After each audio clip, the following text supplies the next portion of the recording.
আসসালামু আলাইকুম রহমতুল্লাহ। দেশ ও প্রবাসের যে সকল ভাই বোনেরা আমাদেরকে শুনছেন, আপনারা ইতিমধ্যে বিভিন্ন সংবাদ সূত্রে অবগত হয়ে থাকবেন বাংলাদেশের পূর্ব ও উত্তর পূর্বাঞ্চল ব্যাপকভাবে বন্যা কবলিত হয়ে আছে। কক্সবাজার, পার্বত্য অঞ্চলের খাগড়াছড়ি, রাঙ্গামাটি, বান্দরবন ও চট্টগ্রাম সহ সিলেট বিভাগের সুনামগঞ্জ, সিলেট, মৌলভীবাজার, হবিগঞ্জ থেকে নেত্রকোনা, শেরপুর পর্যন্ত বিস্তীর্ণ অঞ্চল ভাসছে বন্যার পানিতে। সেখানে মানুষ দুর্যোগ কবলিত।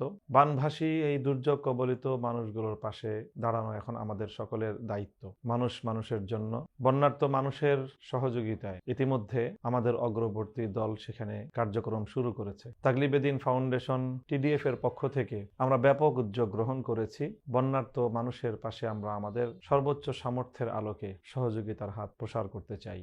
প্রিয় ভাই ও বোনেরা, আপনারা যারা আমাদের এই কার্যক্রমে অংশগ্রহণ করতে ইচ্ছুক, আমরা ইনশাল্লাহ আপনাদের সহায়তার অর্থ সহ যাবতীয় সহযোগিতামূলক অংশগ্রহণ আমানতদারির সাথে দুর্যোগ কবলিত এলাকার মানুষের ঘরে ঘরে পৌঁছে দেব ইনশাআল্লাহ। দেশ এবং প্রবাসের সকল ভাই বোনদের প্রতি আমাদের বিনীত অনুরোধ, এগিয়ে আসুন, পাশে দাঁড়ান দুর্যোগ কবলিত মানুষের। আমরা আমাদের ত্রাণ কার্যক্রম শুরু করতে যাচ্ছি। ইতিমধ্যে আমাদের অগ্রবর্তী দল বন্যা কবলিত এলাকায় পৌঁছে গিয়েছে, তারা তাদের কার্যক্রম শুরু করেছে। অনতিবিলম্বে আমরা বিস্তীর্ণ অঞ্চল জুড়ে আমাদের বন্যা কবলিত মানুষের পাশে দাঁড়িয়ে সহায়তামূলক কার্যক্রম পরিচালনা করব ইনশাআল্লাহ। আপনাদের সকলকে এই নেক কাজে, উত্তম কাজে অংশগ্রহণ করার উদাত্ত আহ্বান জানাচ্ছি। আউযু বিল্লাহি মিনাশ শাইতানির রাজীম। বিসমিল্লাহির রাহমানির রাহিম। ওয়া তাআওয়ানু আলাল বিররি ওয়াত তাকওয়া। সাদাকাল্লাহুল আযীম। ওয়া আখিরু দাওয়ানা আলহামদুলিল্লাহি রাব্বিল আলামিন।